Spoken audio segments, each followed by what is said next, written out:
I've been talking about it since winter break. Since Chloe's going. It's been so long.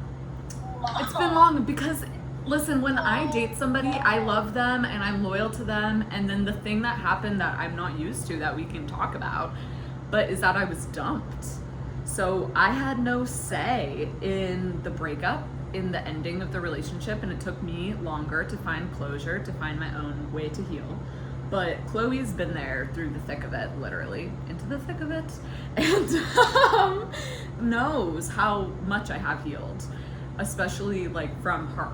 Like, maybe, yes, I know I have a lot of healing to do right now, but it's like, how are you supposed to ever heal from something if you never even try and put yourself out there again?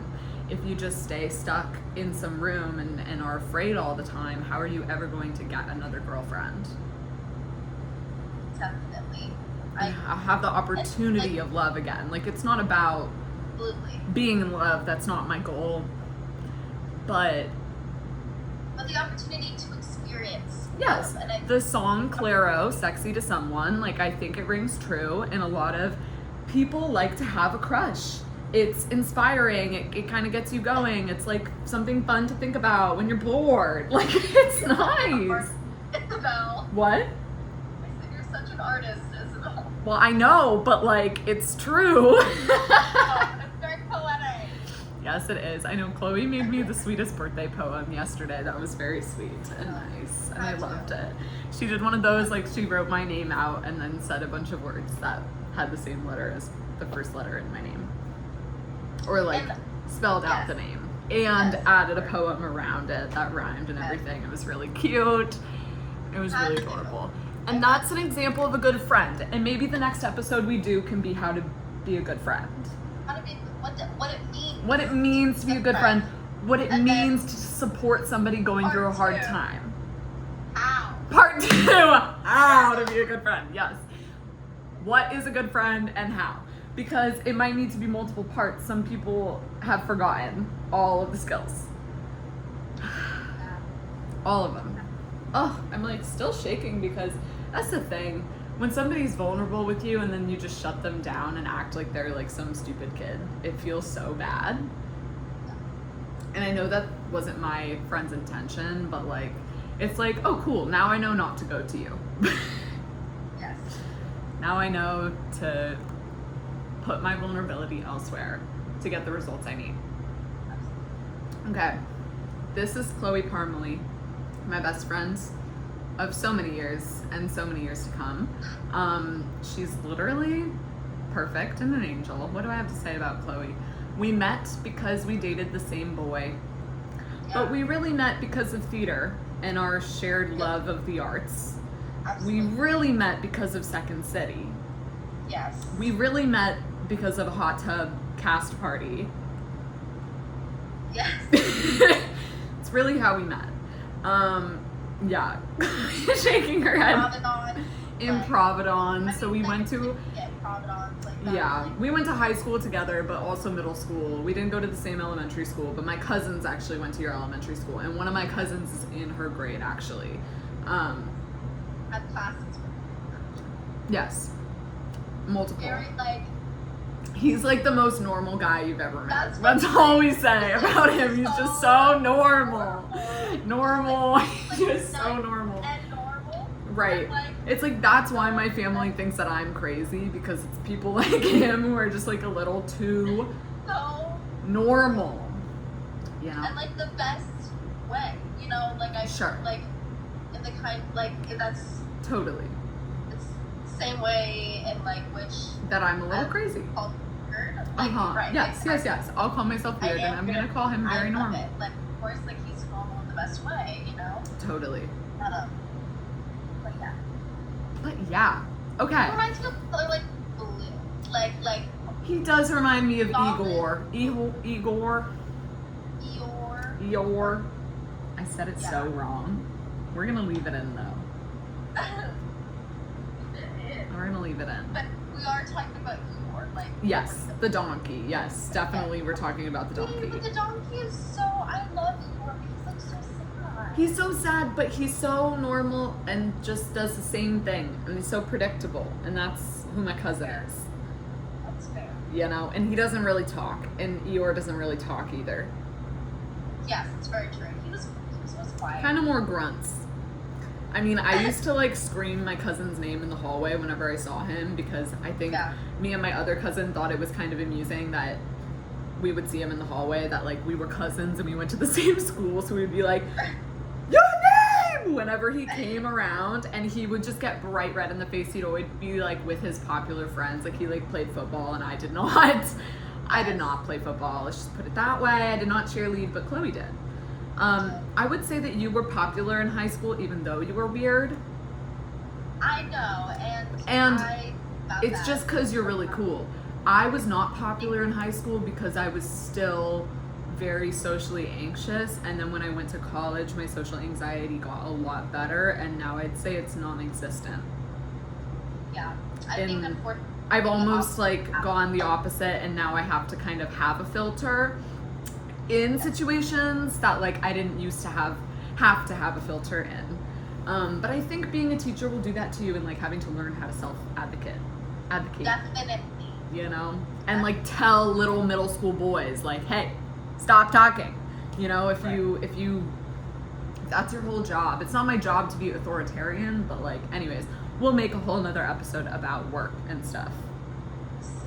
Because Chloe's got some teaching experience too now, so you can talk about it all day long. We gotta talk about Isaiah. Oh my gosh, what's his face? Who was thinking of new Isaiah? The kid who thought a new thought. Yes. Yeah. I'll blank out his name. Yeah. This little boy that Chloe had, a camper.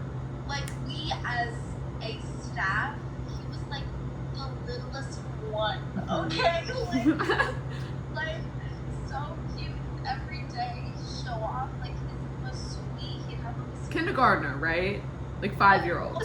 Oh yes, he was going into first grade. Okay. I'm on board. Yeah. Yes, and it was just like he was having his first thought. Every time he spoke, Always. it was always his first thought. And so let's have these be our first thoughts about dating, because I feel like that could be a fun spin on it. Imagine you're coming to this video, you're maybe also a lesbian. We're both lesbians. I imagine you're queer. I imagine you're also looking for your Juliet, because that's the title. So what would you want to hear about? We're going to try and think about it as if we're talking about love for the first time. Okay. Who is Chloe? If I were to give you 1 minute to tell me who Chloe is now, Like, not who Chloe was, not Chloe's whole life, but like who Chloe is today, right now, what makes Chloe Chloe, some adjectives, some things you love. right. And then I have more questions. Like, And you can take it as long as you need to think. okay. Well, unfortunately, my brain is taken to this capacity, but the way that I generally introduce myself Mm-hmm. is Hi, I'm Chloe Parmalee. I use she, they pronouns. I'm Exactly. 5 foot. I know, shocker. Shocker. I use they, she pronouns. Maybe we should have started with what pronouns we use. Next time, next guest. Right. Yes, and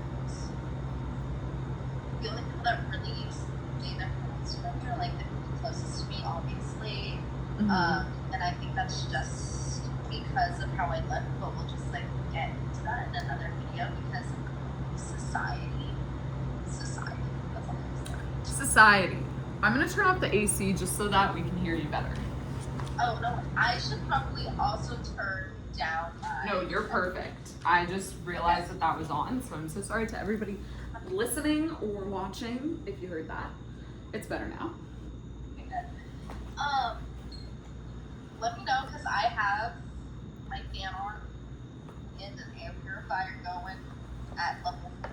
Okay? I will Just definitely let you know. But yeah, hi, my name is Parmalee. I love theater, I love acting, I love creating, I love feeling. I am at a point in my life where I care so deeply to ensure that I live the life that I've always set out for. I don't really care to waste time, and I feel like because of that, I have quite a lot of agency, despite the fact that, like, sometimes I'm in my room on my bed for days at a time. It's like, We all need a little bed rot revival. like, Yeah. post-show bed rot has me. If you've never been in a much theater less play, in a theater show before, the schedules are grueling. The schedules like caused mental illness in the first place. Like the schedules are the reason why us theater people are cranky and always tired with eye bags. Yes. You know? Absolutely, completely. Yeah. And like as a stage manager, I'm the first one there, last one to leave. So it's just like, it's the way that it is. But I love it, and I love how intense it is. I love how it keeps me going. It makes me feel so connected to people I have no connection to, or generally. Yes, like, or even characters, ideas, exactly. feelings, Ideas, like all of it. feelings I like, haven't felt in a while. Absolutely, and like constantly having to be empathetic to characters, especially ones that you do not understand, is just like absolutely mind blowing.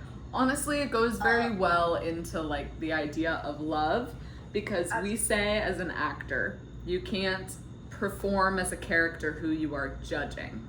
So the whole job as an actor is to learn how to, even if you're playing a serial killer, learn how to empathize with them enough and find that sliver of humanness and channel that, because nobody wants to watch a character that the actor is judging while playing. Like nobody wants to watch a character that's not nuanced, that doesn't have that human section that we all empathize with and feel for. It's the whole reason why we like shows that have these crazy conflicts, right? Villains, right? Because it's like, that's why we choose to fall for relationships that are toxic, that are maybe perhaps not awesome, because we want the characters to end up together, because that's what the way the story is going. And humans, naturally, we like to put things in boxes. It's scientifically proven that we do that. That's why we have labels. That's why we decided to call it being lesbian and call it they, them, and she, her pronouns, right? But yeah. But it's also why we like to be in love, and it's like why we end up coupling up as humans, and why the idea of marriage is here. It's because we like when things feel secure. We don't like to feel like floating inanimate objects with nobody who cares and loves us. Everybody wants unconditional love, no matter who you are. And purpose. So Chloe and I very much, I mean, the reason why we're best friends still is because of our drive and our purpose. We love theater, and that's all we want to do. And even in times in our lives when we've been so depressed we could like jump out a window.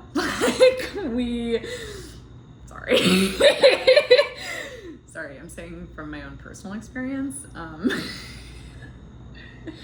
Yeah, but even in those times, it's like we gravitate towards things like romance, and even if that's sibling romance or friend romance or inanimate object romance, you can be in love with coffee, you can be in love with animals, you can be in love with the rocks and the birds and the bees, right? That's exactly what I was telling Kaya. Yeah. And who's Kaya? My beautiful, lovely wife. Yes, your wife. Not yet, but gonna be wife. Yes. But he's my girlfriend. We've been dating for over 6 months. Yes. I love her so much. I have never felt so seen and understood, and like at the end of the day, if we have the hardest day, I was thinking about this earlier, like even on the hardest day we've ever experienced with each other, which was definitely something It was a bit wild. It was a bit of a crazy, slightly traumatic. I would say more than slightly, but that's, But that's the outside perspective. Exactly. Yeah.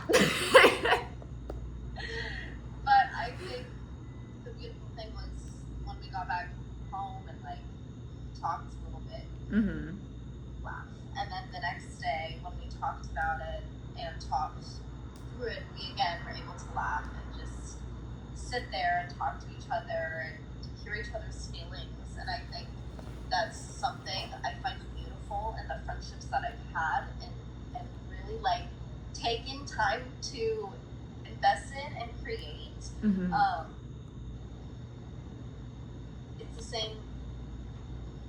It's the same, I feel, emotional level of intelligence. Same level of emotion. I do. I mean, I can make a whole other podcast about this. Yeah, I could make a whole other podcast about multiple intelligences and how everybody has 4 or 5 that they're strong in and 2 or 3 that they're weak in. And the truth is that there's a couple I want to add. Like, I want to propose to Harvard for my PhD, because the thing is, like, there are 9 intelligences, and yeah, there's interpersonal and intrapersonal, which is like intelligence about you and intelligence about others, sure. But I do think there's a necessary component of emotional intelligence that they're missing. I think there's an element of street smart intelligence that they're missing. Like, and so I'm not sure what exactly, I mean, emotional intelligence seems pretty straightforward. I don't know what the street smart intelligence would be. Like I said, I don't believe that that's existential, naturalistic, interpersonal intelligence. I think that Howard Gardner missed a couple. And just like how he added on existential and naturalistic intelligence after he wrote the original 7 in the theory, like, I think that there's always different forms of intelligences, and the people who are serial daters, which like we have both been accused of being in the past and have been in the past, but like those are people who are really good at dating people. It's not like I'm playing some mind game of how many we've had friends like this, of how many people can I put on a list of who I've kissed or slept with or whatever. No, Chloe and I don't care about that. We love chosen family, and like you said before, you feel deeply and you care a lot. And when you have those elements and those qualities in a person, when that is the way that you live your life, of course you're going to want to share that romantically. Like, if that is something you're interested in, if you're not ace, I think that that's just human. And so it's not, I don't know, I feel very happy for you that you found Kea, but I just, circling back to my friend's comment from the top of the show, it's like, yeah, love can be limitless, and love is what you make it. And if you believe that there's only one true love and you messed it up and you screwed it up and it's over, then that's what you'll have. That's what you'll have. That's the life you'll have. If you decide to see the love that exists all around you, then you're going to attract the love that you want, because people are going to see that love in you and they're going to fall in love with you. Everything. I love your mindset is everything. And we were always told that, like, have a growth mindset. Have a growth mindset. Yeah, have a growth mindset though. Let's write it on the wall, shall we? Yes. Like, be proactive with your life. Like, care. Be intentional. If this is the one life we actually get to live, like, why not treat it like that and act that way? Like, yes. Be proactive instead of reactive. Chloe said that to me like 7 months ago, and I wrote it on a sticky note and I put it on my wall, and it's literally why I have my dream job now. It's why I'm like going on a date tomorrow and even trying. because I was proactive instead of reactive. And yes, there are things that you don't have the choice to be proactive or reactive about. There's a lot of, most of life is just us reacting. I mean, it's why they call it acting. You're just reacting to what's in front of you, right? But I don't know, I think there's something very special and fun about being in love. And although, yes, it's few and far between, and I've been in love twice, and I feel very lucky, and both times had their ups and downs, and I learned from both of them a lot. And I don't think it needs to be so serious this time around. Like, in between my two big relationships, I was single for like 2.5 years. And I didn't see anybody for the first like year. Like, besides like some initial rebounds, I didn't see anybody for a whole year. And then I went on a date and I was like, we could date. And then it was like way too soon for me. And so I had a lot of casual moments. Okay, thank you. Oh. Oh, sorry. Let me just, No, you it's just fine. hide my best friend's Oh, I flying know. nose. Don't worry about it. Don't worry about me. And this is my cat, Romeo. Romeo. We gonna both find our Juliets. It's gonna happen. But yes, your partner should never complete you. I think that's why you and Keo work so well. Yes. It's like a cherry on top. It's not the whole sundae. It's not the whole pie. Never will be. Never could be. And I think that's the worst. And like one of the biggest lessons I've learned is revolving your world around one thing, whether it's a person or An a idea. part of life. Exactly. That will be all consuming. Like, Yes. true, that becomes all consuming. Like, It does. And once you go down that hill, you don't really come back. yeah, it It takes you have to dig to yourself. climb Mount Everest You gotta dig. Like, a little deeper to find out who you are. at the bottom of this freaking dirt pit. And Mhm. And you just have to literally, with your bare hands, you got no rope, with your you got no hand, or you have no hands, you have no hands. Yep, you've got dirt all over your face, you got dirt in your fingernails, you're sliding down the wall, you're causing an avalanche, you might be slipping in some quicksand, you're sobbing, you're yelling, you're screaming.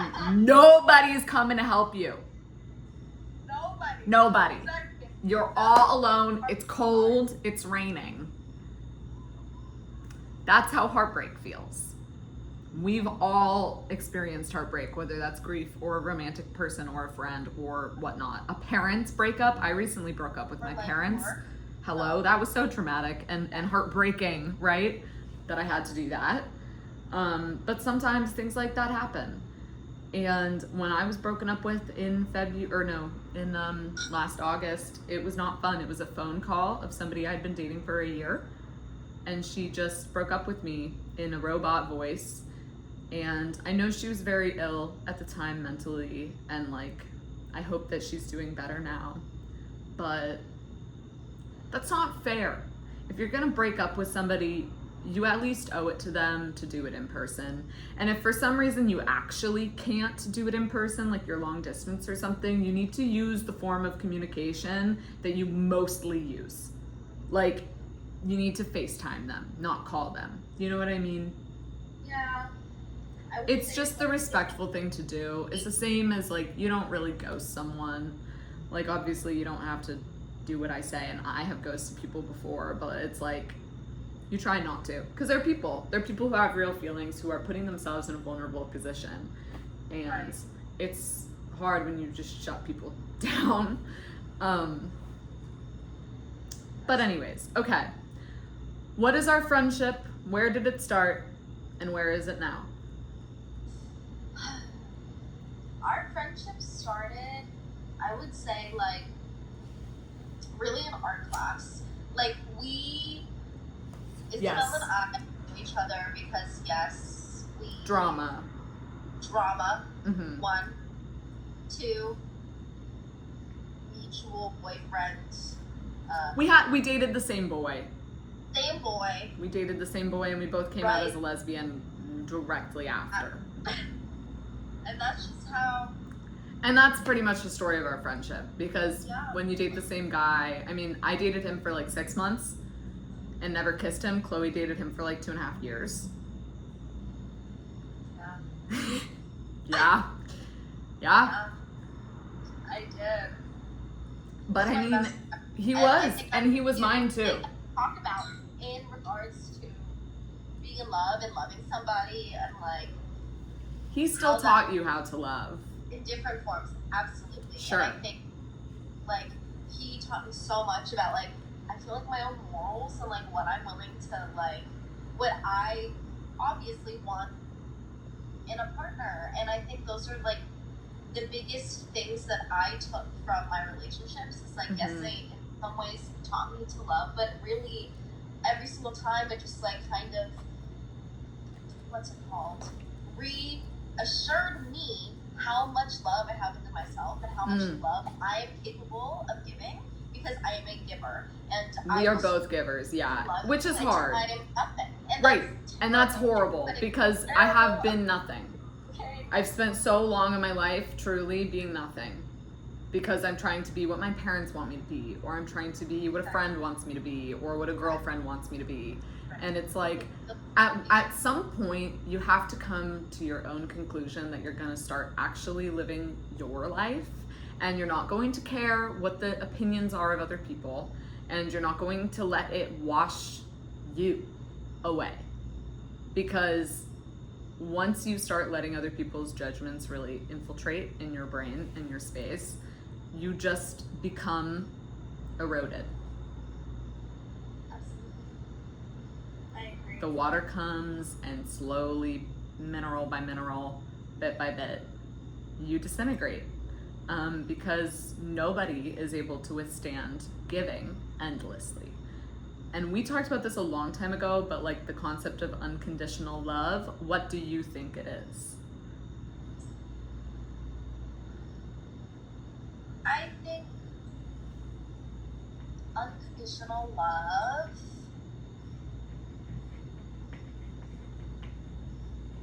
this might sound confusing, but I think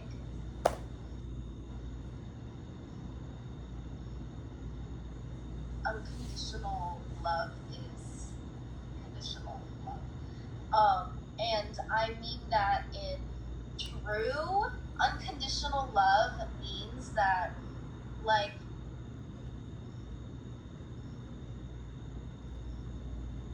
I can go to Isabel and she will always be there for me no matter what stage I am in life. Yeah. And vice versa. Mm-hmm. Whether that means one of us is ahead of the other, that doesn't mean that we need to stop being friends because we're choosing, it's a choice. Like we're choosing to continue being friends. Yes. Even if it's been hard, we got in a fight, we haven't talked. Like something exactly. Like, sure. We dated the same guy. Right. Like somehow we were still able to be friends and find commonness. Like I don't have yes, commonalities because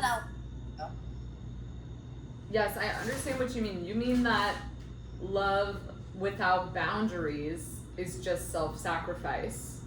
Absolutely. That's not true love. Like I don't think like I don't ever think self-sacrifice is true love.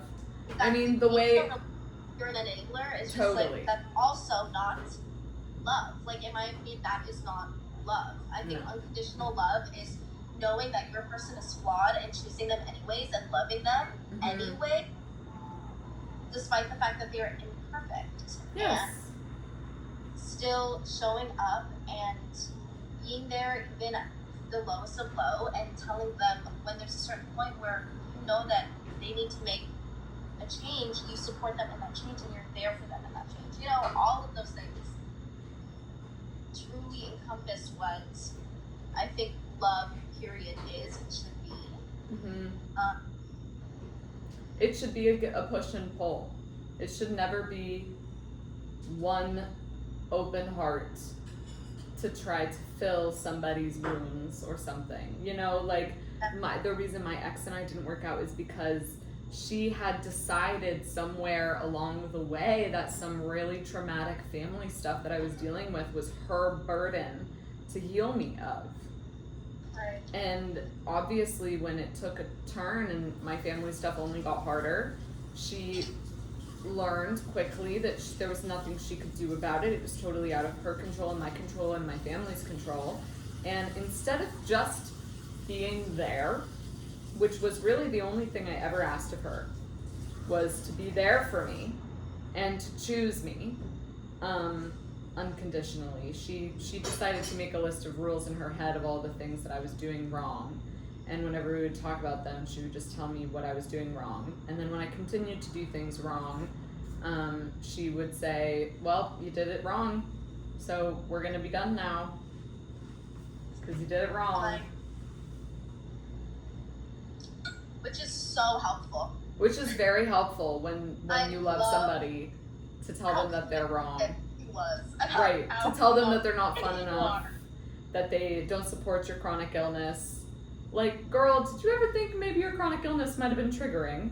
And it's nobody's fault when somebody else's trauma is triggering to another person, but as we've both learned, it never works. It's a cycle. You have to break the cycle. If your trauma naturally triggers another person's trauma, it's just a lost cause, unfortunately. I have pretty severe PTSD, and a lot of times she was pretty good about it.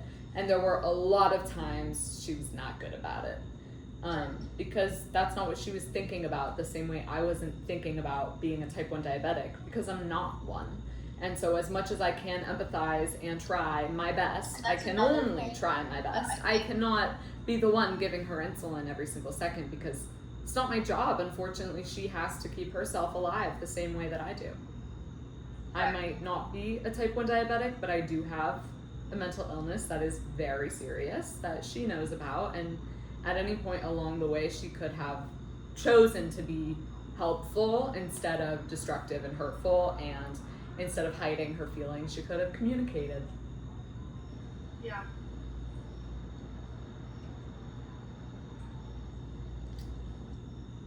Do we think the state is going to go similarly to that?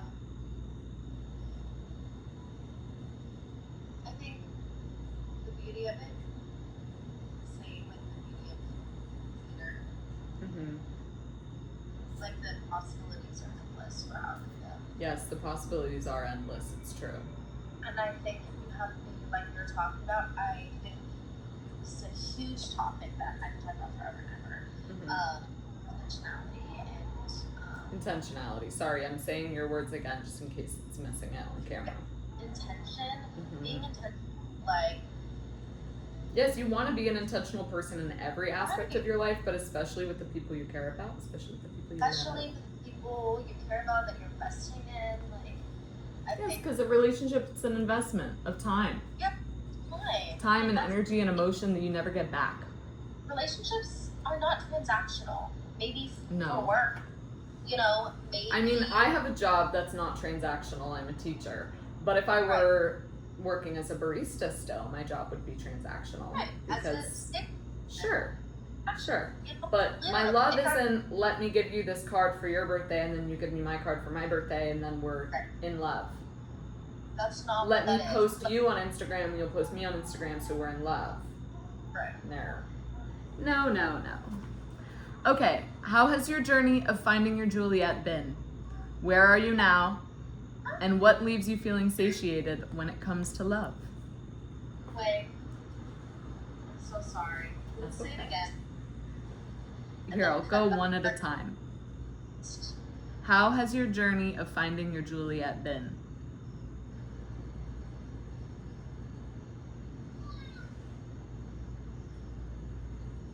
It was hard. And I say that because I think growing up gay is hard.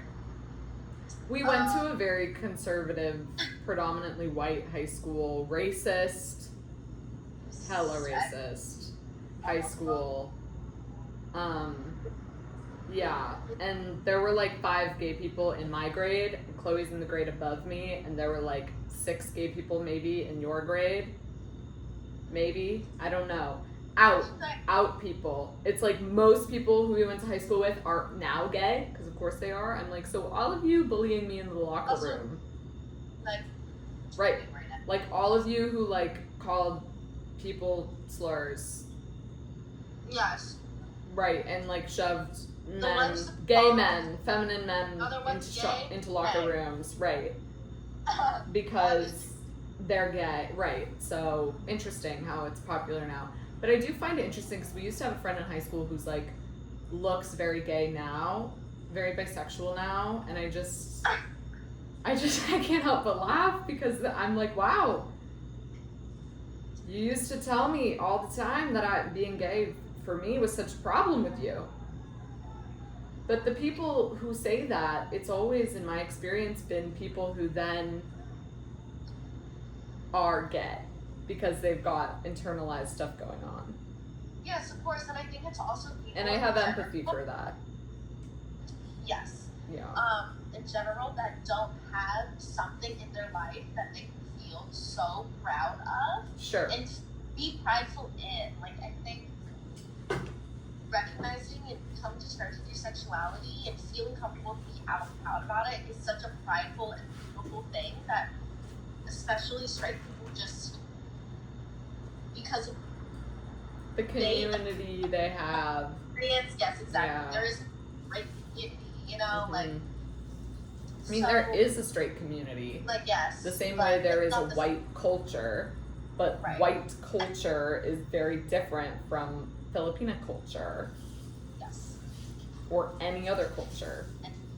Yes. And ethnicity, because it's like, yeah, I don't know, people love to say white people don't have culture, and it's like, no, actually, all those times we make fun of white people, like, that is the white people culture.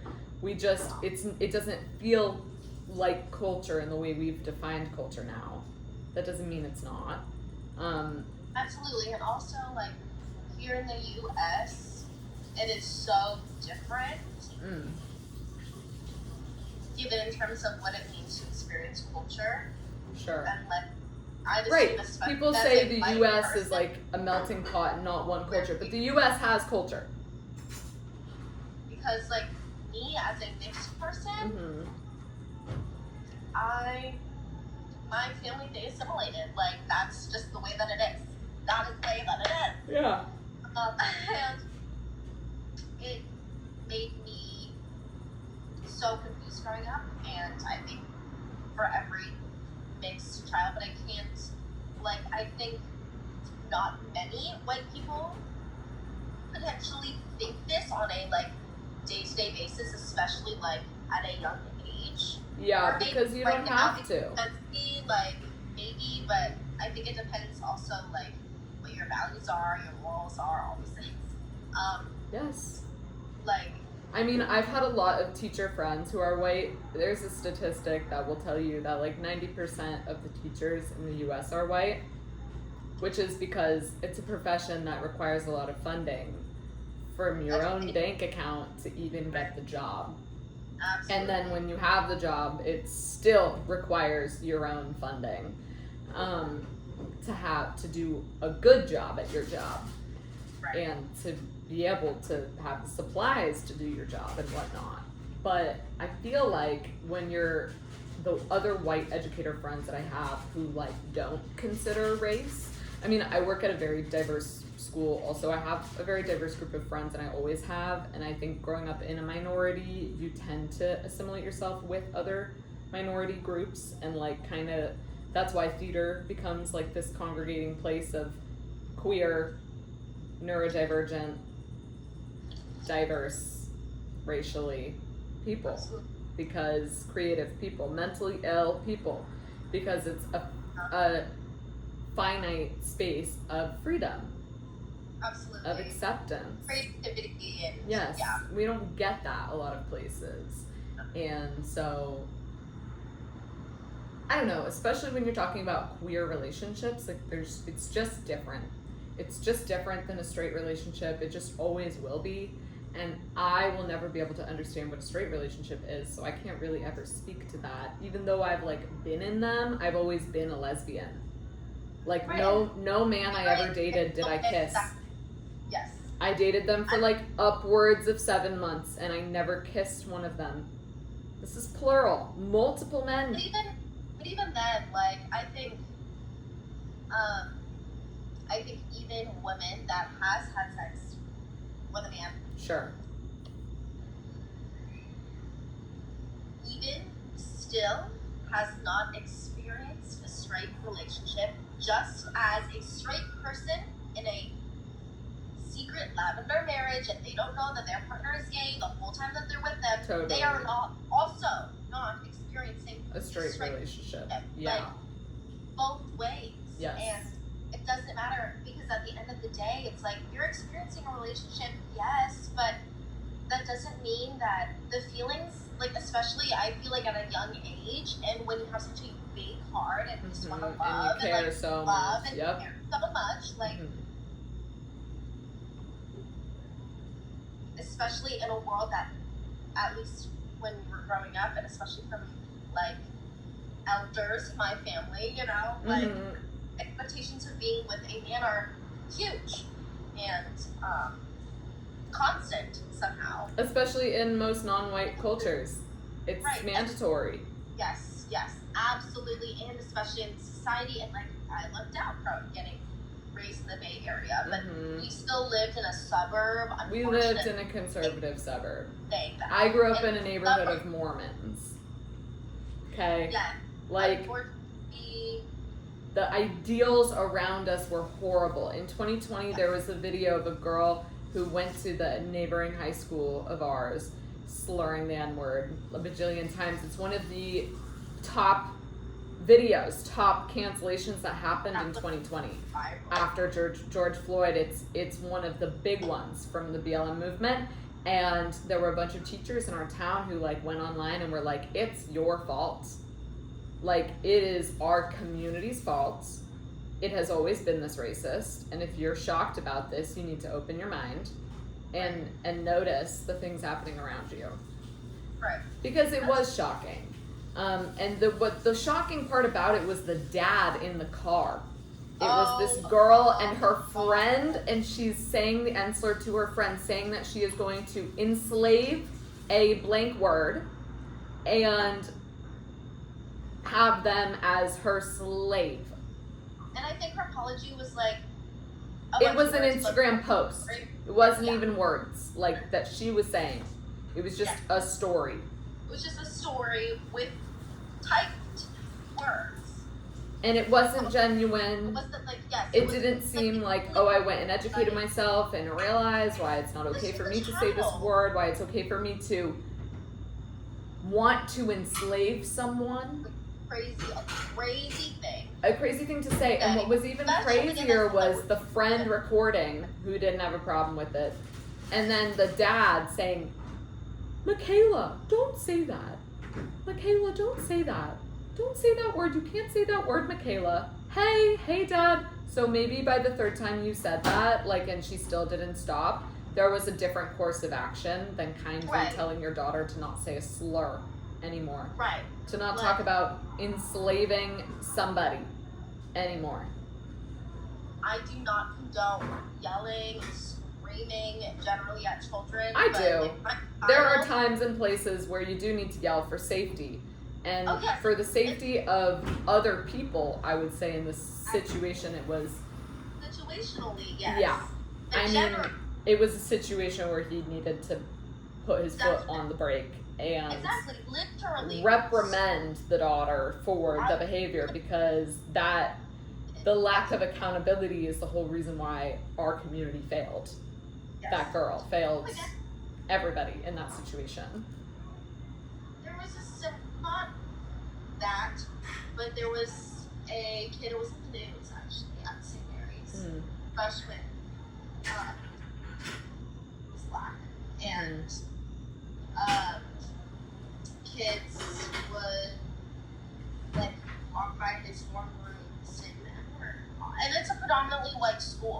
know, it's like... Yes, St. Mary's is the college that Chloe went to, and it's right next to our hometown. So it's still in what's called gun to the head is right. I mean, not that we like violence, but like, it's true. We really hate our hometown. There's a reason both of us really don't live there and never really will. We got out, we live on our own, we pay for our own things. Because... For the most part, my mommy bought me this bed. Well, my mommy got me this apartment. Thanks, mommy. So, yeah. What can you do? But, yeah, I'm a teacher, and I was just homeless over the summer, and that is my parents' fault. So if they really didn't want to have a kid, they could have not had to deal with the expensiveness of having a child that you chose to not love. So then your child had to break up with you, and your child moved away. And even that is so complicated. It's been so, like, there's so many layers. It really is. And maybe we can get into a whole nother of, like, familial relations. Yeah. How to deal with your family. Yeah. How to deal with, how to bite your tongue. How to not have a restraining order against your parents. How to not go to jail. I mean, there was a point this summer, and I don't say this lightly, and I don't feel this way right now, but there was a point this summer where I would have murdered my parents. It got to that point. I was in psychosis, I wasn't mentally well, and I almost did, because they were being so unhelpful. And the thing about my parents, they say they love me unconditionally, but then my mom always says, well, I love you unconditionally. It means I'll always love you even if I don't support what you do. Do you agree with that, Chloe? My family... Because at first I did agree with her, and then I thought about it more, and now I don't. But I want to know what you think. My thing is, I was raised thinking the same thing. My family still says the same thing, and I have tried to explain it. I've actually had conversations about this with my mom, which my mom has become so much... She's gained emotional intelligence, or at which least, is like, rare for a 50-year-old woman. I have to say, you know, like, it is rare. At least, like, we can have these conversations, and it's a beautiful thing, at least for me, because it's like, this is shit that I have for so long, that I've been carrying for so long, that I've been waiting to tell her, but, like, she wasn't ready. Yeah. And that's the world sometimes, you know, that is the world, and, like, it took me going to therapy, you know, figuring that out, whatever. Okay. What was I gonna share? That's, because I'm asking if my mom says love is conditional. Oh, right. Yeah, you're saying what your mom says. No. Oh, yeah, no. So her parents raised her saying that. Okay. Therefore, I was raised also being told that. My family... Saying love is conditional, we'll love you no matter what, but we don't Exactly. always approve of what you do. My thing is, though, if you love me, you support and show up for the things that I'm doing. And the things that you love. And, like for me, it's just, like, that's it, that's the period. Like, if you might not, like, my thing is, if you are worried as a family member for me, because you're scared for me, like, it makes me feel like you don't believe in me. Like, yes, it makes me feel like you're suspicious of me. Instead of supportive, you're suspicious. And it's like, if you trusted me and recognized that conditional love means supporting me even if you don't understand, and taking the time to understand. Like, that's a huge thing for me, is like, if you as a parent are confused, even as an educator are confused about a behavior or a choice, you can ask to try and understand why it was made. Like, I can't tell you, like, that's a huge thing I learned working with kids, was like, they're going to make decisions sometimes that for me as an adult, I'm like, whoa, what's going on? And then, but instead of saying, why did you do that? You say, and well, accusing them and shutting them down. Like, let's say a kid steals my pen. Right. I'm trying to write on the whiteboard and the kid stole my pen. I need the pen to finish my lesson plan. But I can't legally rip a expo marker out of a kid's hand. That's illegal for me to put hands on a student. So what do? I had an old teacher who used to tell me, you can't control someone else's behavior. You can only be consistent in your response. And I liked that for a while until I didn't, because my mom has been very consistent in her response of me this whole time, but we don't talk anymore. So what was the problem? What happened? My addition to that quote is, if you are trying to control someone else's behavior, you can't, but you can treat them how you want them to behave. If you want a kid to behave like an adult, you are going to have to treat them with the expectations you treat an adult. Yeah, I don't. If you're going to, want your students to succeed and push your own creative imaginations, you have to set the box up for that. And you have to show them the hard work that you're looking for. If you only ever gave them bad examples, they're gonna come up with bad work. And there's actually been a lot of studies shown that if you treat people like they're dumb, they will act like they're dumb. And if you treat people like they are smart, they will act like they're smart. There was a study about a first grade classroom. They split the students in half. It was like 2 first grades, and they had the same capabilities, like scored identical on standardized tests, okay? Not a great measure of learning, but it is a measure, okay? So they scored the same. They tell one of the teachers, this class was really a troubled class, and I had a really hard time, and you will too. They tell the other teacher nothing. The end of the year, they take the same test they took at the beginning of the year. The class the teacher was told it was a troublemaker class, did significantly, like nearly 40% worse as a class than the other class who had the identical same capabilities going into that school year. So yeah, treat other people how you want them to behave. And it's not about being manipulative. It's about setting boundaries and having high expectations, because you're never going to get the love you want or deserve if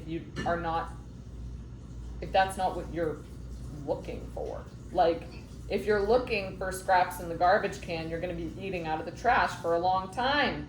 You're going to be a raccoon. You need to go to Gordon Ramsay's restaurant. You need to go find the steak, the filet mignon. You need to go try the hors d'oeuvres. Haha.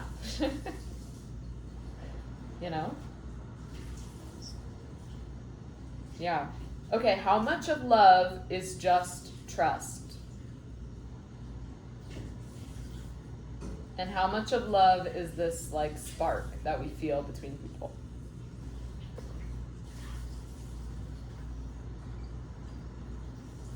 I don't think love is really a spark at all. I know it sounds crazy. And like in ways, maybe, but for me, I've only felt a true spark, like in my soul, not just like goosebumps, oh my god, like no, like the pit in your chest, yeah. When I have a true connection with this person, that yes. I can unmask with this person. I can be myself. I don't have to filter myself. I don't have to think about what I'm saying. Like, I can just talk or not talk or just be. I think that's a so love is being and not being enough. And also, love is knowing that you're not going to be judged. I think that's a huge thing. And yes. like knowing that you're going to be constantly perceived and being okay with it because of who the perceiver is. Like, I think that's a huge, especially right now with this whole like wave of perception and like young Gen Z and people in general are just like hating me too, like hating the idea of being perceived by people, by anyone. I think it's COVID that did it to us. COVID I think it's online. Like, I mean, I don't think it's wrong to say that we are in a mass psychosis when you talk about, like, I mean, I think it's wrong wordage. I think we're in a mass time of surveillance and war and trauma. I think that's what we're in a mass time of. And I think that the kids of this generation and the kids of the future generation that are our kids now are going, Chloe and I are Gen Z, but I think it's only going to start showing more. How much the phones, the internet, the idea, I mean, my brother is a paranoid schizophrenic, and his biggest paranoia is his phone. He never had social media, he never did any of that because of his phone. And when he first went into psychosis, he thought my parents were trying to kill him. And that wasn't because my parents were trying to kill him, that's because of how judgmental my parents are. And the way that they are so accusatory instead of asking those questions, like Chloe was talking about. And so it literally manifested in my brother believing he was Gypsy Rose. And those sort of situations, I mean, that's when love turns from love into resent. And once that switch is flipped, can you really go back?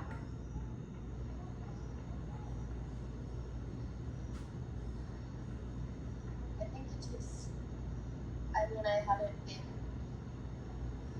Like, do you still have resentment for your exes? But I think I don't have resentment for myself, but I feel a lot of sadness for the person I was who had to experience all these things. And I think maybe a part of me will always hold a little bit of grief for a life that is not gonna happen. Yeah, that's gone. That wasn't your choice. Exactly. And I think that's a huge thing. It's like when you go through such traumatic things, it also brings agency into your life, and it makes you realize, holy shit, like, you have to self-advocate. You have to. Nobody, literally nobody else